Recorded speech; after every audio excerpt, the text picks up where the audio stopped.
The interesting thing about breakthrough pathways is it monikers that it might sound a little over the top to some, but it isn't. It just simply isn't over the top if you really grasp it. Now, it's time for me to reset the table this morning.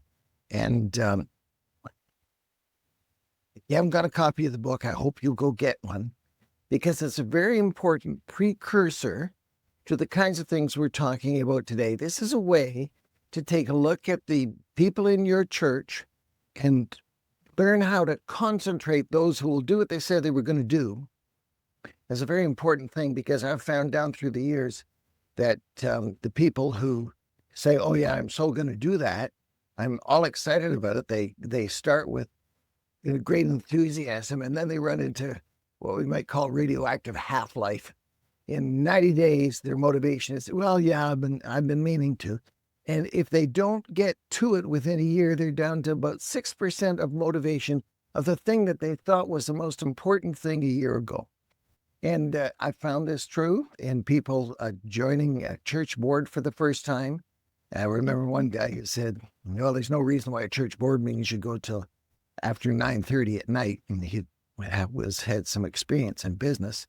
And after his first board meeting, he said, oh, it's more complicated than I thought. Yes, it's complicated and it's difficult. And sometimes you will have some pushback from people that you have to sort out and so on. That's why this book will help you filter out the kind of people that you need to concentrate on and work with.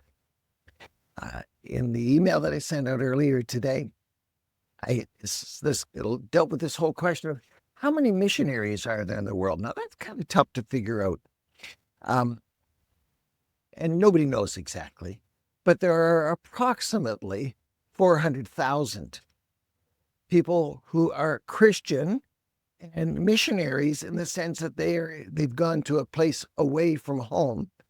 And so I narrowed it down and I said, well, using the Bebington quadrilateral, you'll have to Google that if you don't know what that is. It's got 4 standards by which we can measure evangelical. How many missionaries are there in the world? And it narrowed it down.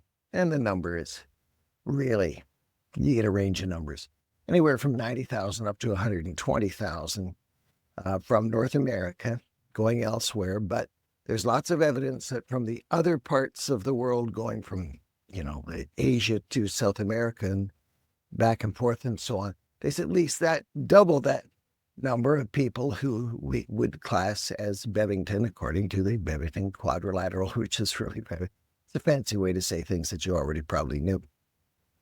But the one that I didn't really know until I actually did the research on it was using Ralph Winter, a great missiologist of previous generation. I don't even know if he's still alive.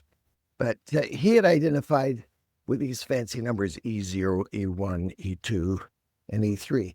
And if you're not on my email list, then by all means ask to be on it, and you'll get information like this to describe what it is. But E3 are the missionaries who cross both language.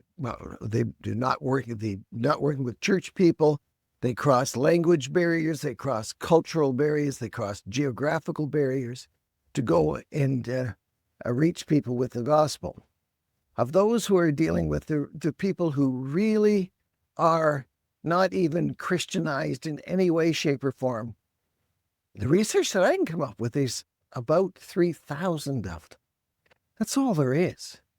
Now, I know that when I went to Bible college 2 generations ago now, and I took the missions program, at that time, and I've forgotten the number, it was something like 70,000 E3 missionaries, not 3,000. So I don't know if that number is correct or not. I really have no way of knowing what's correct. What I know is that we have not systemically taken the approach that Jesus took. And in Coleman's book that we're working on together, we find out that he actually deals with a chapter, we're, 2/3 of the way through the book, something like that, on how do we get people into the harness to do missions. So the first thing we learn in this delegation concept, as Jesus actually did delegate to others, is that he expected it to take some time. He didn't actually start to actively push the disciples out of the nest until approximately a year, perhaps a year and a half into his ministry. He selected them, but he didn't send them out immediately. He was preparing them to fish for people, not in the classroom, but in the lifestyle that he led before them and how he demonstrated what it was supposed to be like for them. And then eventually they got out to do it. So that's what we're going to look at today. Now, bear in mind again that we're really springboarding off of the master plan of evangelism. And I find that sometimes I put a little note on there that says we're off the campus today. I think I've gone beyond what we're going to share with you, what the master plan of evangelism said, but not in any way contrary to what Coleman said, but in expansion of what he said. So let's get going on that and see if we can live up to that standard. So we know that Jesus, in due course, assigned them work to do. He prepared them to take over, but he did so methodically over a period of time, and his plan was not so clear at the beginning. You see, when you have the very beginning in John chapter 1, that's not recorded by Matthew, Mark, and Luke, we have the 5 people that are called there, and he doesn't mention his business of fishing, but when he more formalizes it, is recorded in the Matthew, Mark, and Luke in different contexts, and says, I'm going to send you out to fish for people, he's declaring his mission statement. He had these guys follow him for some time. So what were they following? They were following by watching how he lived, the integrity with which he lived, the industry with which he lived. And if I could think of another I'd throw that in there because I love alliteration.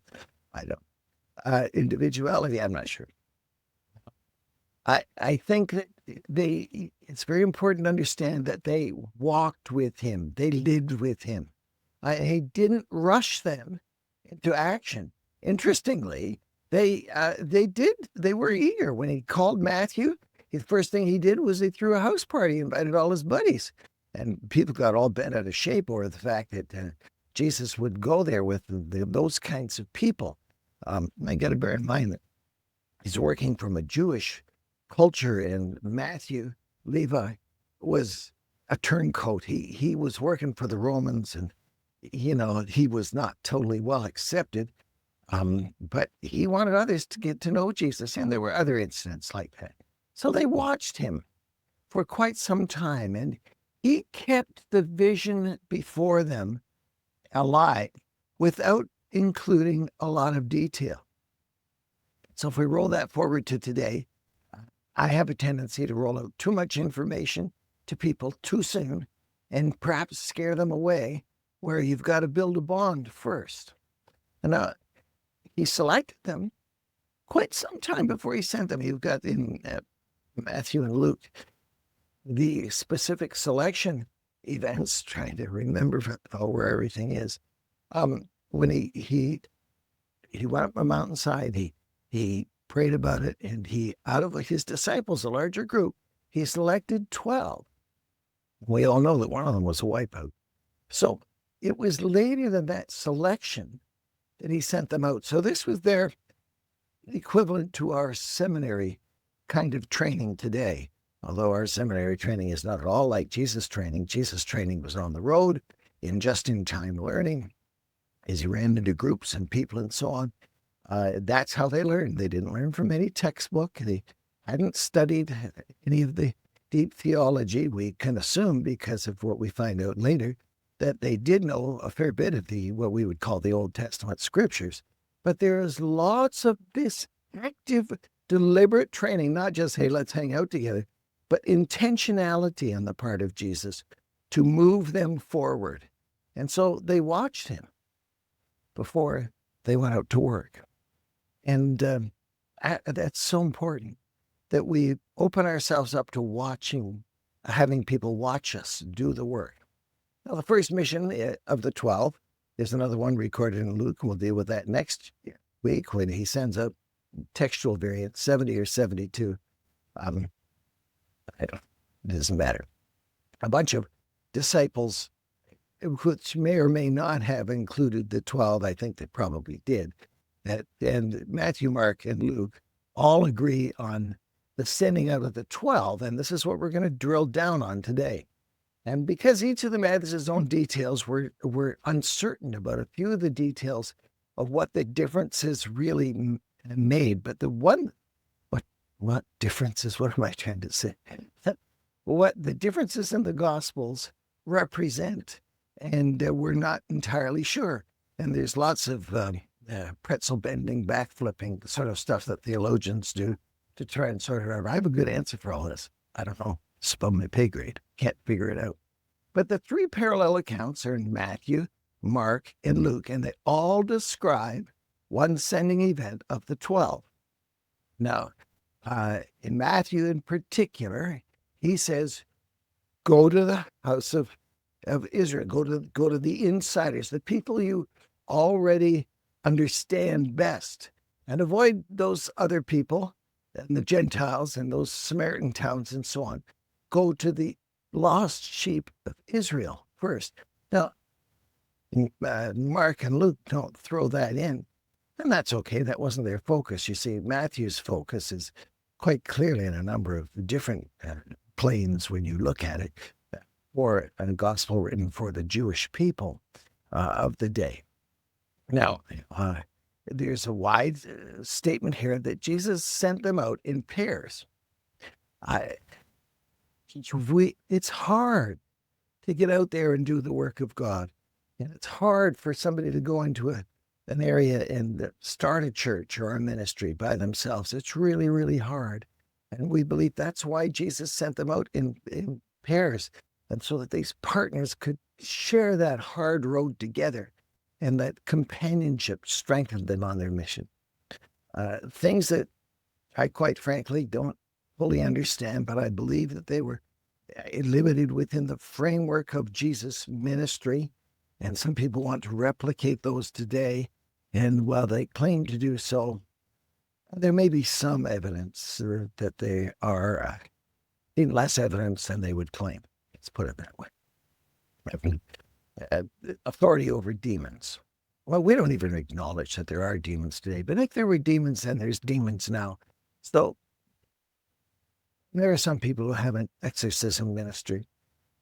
I don't understand everything I know about that, and I don't want to get into discussing it because I really don't have a full understanding of it. But at the same time, I don't want you to miss the fact that this extra power that Jesus was imbuing them with when he sent them out included something that was kind of extraterrestrial, if we put it that way.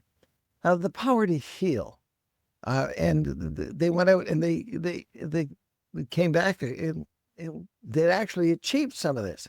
One of my former Baptist pastor friends who went to a more charismatic church where they had a healing ministry, and he and I were actually neighbors at one point in time and had a good conversation about this.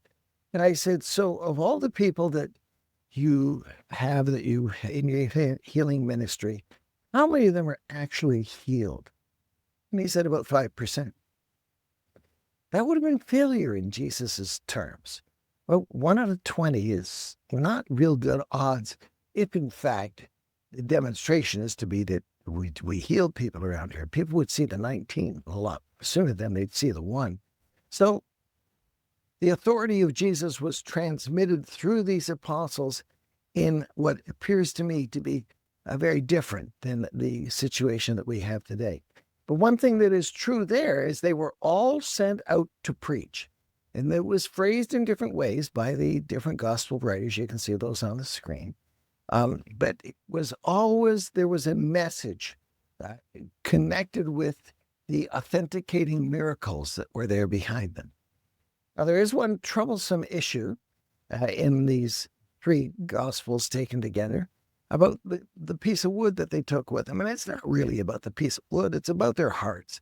So you got to get beyond that. But Matthew says, take no staff. Maybe he means no extra staff. Don't go out to the dollar store and buy a used one to take with you. Take what you got. Luke says, don't take a staff. And well, maybe meant don't take an extra staff. But Mark says, well, a staff is allowed. So were you to go to the dollar store and get another one? I had to take 2 staffs with you. I've watched them do backflips over this, and I just get none of the arguments make sense to me. That is my answer. I just don't know. But what I do know is quite clear. That Jesus was saying to them, at this time-limited, short-term mission thing, don't worry about it. Don't take extra stuff with you. Bread, money, no extra bag, no extra tunic for the travel. That would get awful stinky, wouldn't it? I don't know. And Matthew says no sandals, but Mark says you can wear sandals. The point is you're supposed to travel light.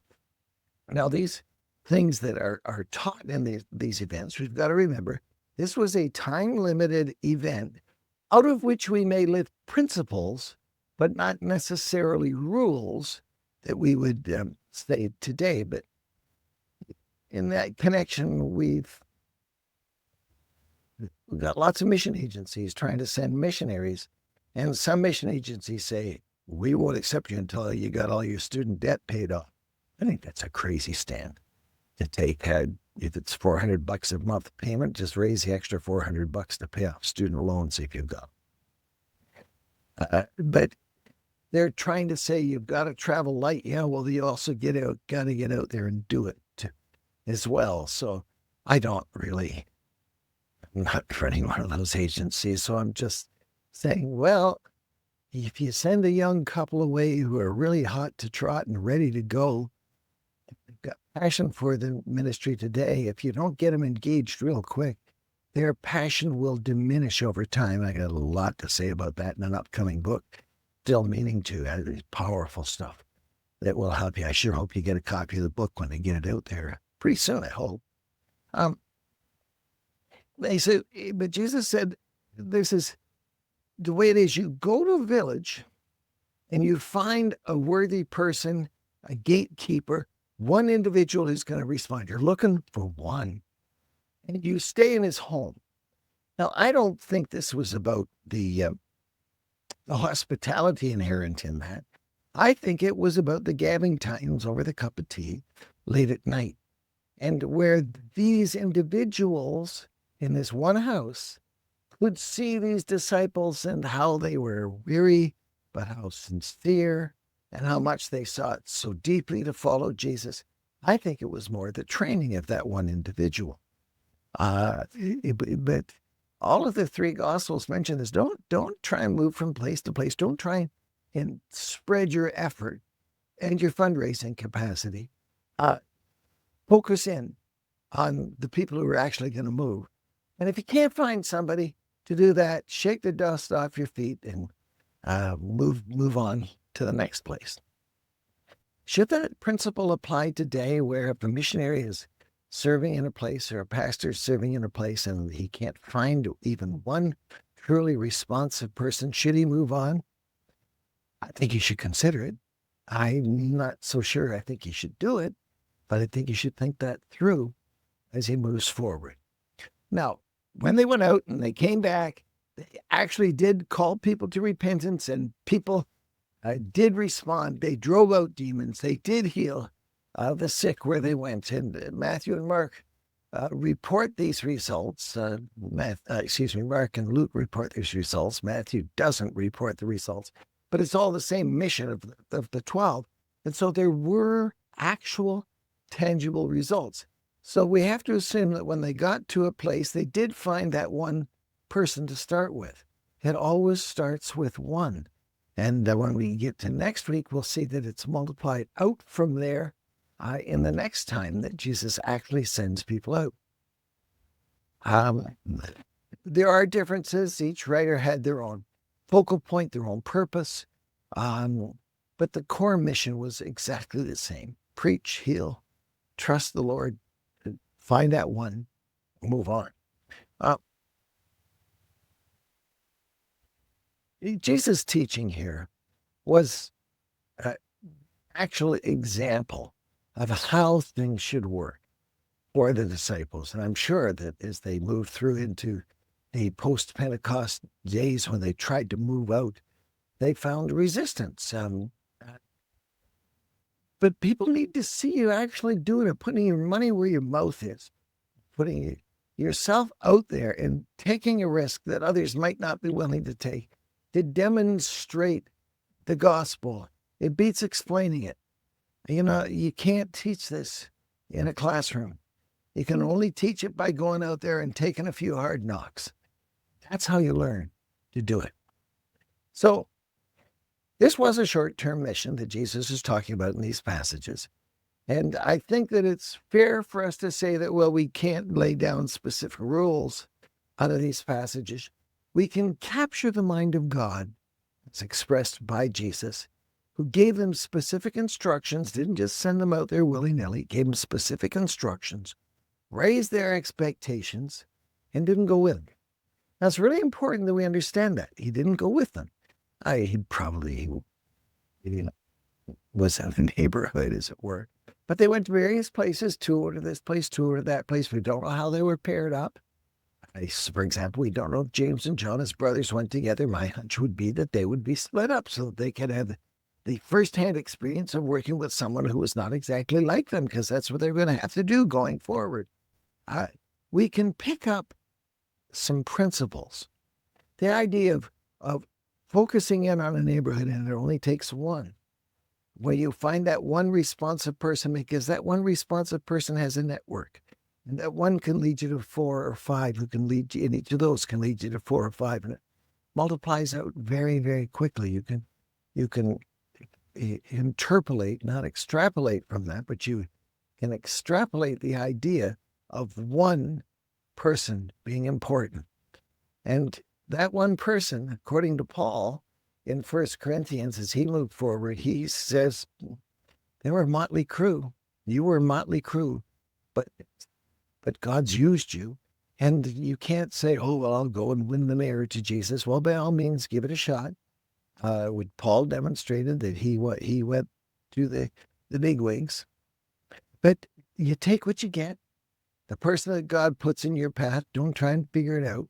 Work with them until they quit on you. I would say that you're really smart in our situation, in our world, is to pick 2 or 3 or maybe even 4, because undoubtedly one's going to wipe out, and they won't tell you at the beginning, well, I'll try this for 6 months and then I'll quit. Or I'll try this for 6 years and then I'll quit. They're not going to know that of themselves. They're not going to feel that. They might say, I'm in this for the duration. I am going to knock on every door in that town until I find the people to respond. And the town's got 5,000 doors to knock on, and he knocks on 500 and says, oh, maybe I'm not cut out for this. Well, which part of this is going to be tough didn't you get? Well, you can't know it until you know it, and you can't know it until you attempt to experience it. And hopefully there'll be people there with you to support you in every other way to help you find that responsive person. I think what we learn from what Jesus is doing here is that he was extremely purposeful in those initial events where he took what they gave, but, with the initial disciples, one brother brought the other brother, and they naturally shared the gospel. Certainly didn't discourage that, but he didn't push that until probably a little over a year, when he has actually sent them out in these passages we've looked at. I would encourage you to go and read those and realize that he had his purpose, he had his design, and he was persistent and worked with the timing that existed in regard to that. So I think that all these things put together help us gain a picture of what it should be like to spread the gospel today. And I will argue, I guess until I die, that they got to see that you do it. They've got to see that you've got skin in the game. They've got to see that you're the one willing to pay the price, not just say, well, you go do it, you're my minions. You have to learn how to delegate. You got to get people demonstrating that they'll walk with Jesus, and that's what this is about. They'll walk with Jesus and build relationships with other people, and they need to pick a few who actually pick up the breakthrough pathways and put them into practice. It'll make a difference in your ministry. And I don't care whether you're paid or unpaid. I don't care whether you're young or old. Do what you can do, and you might be amazed at what God does through you.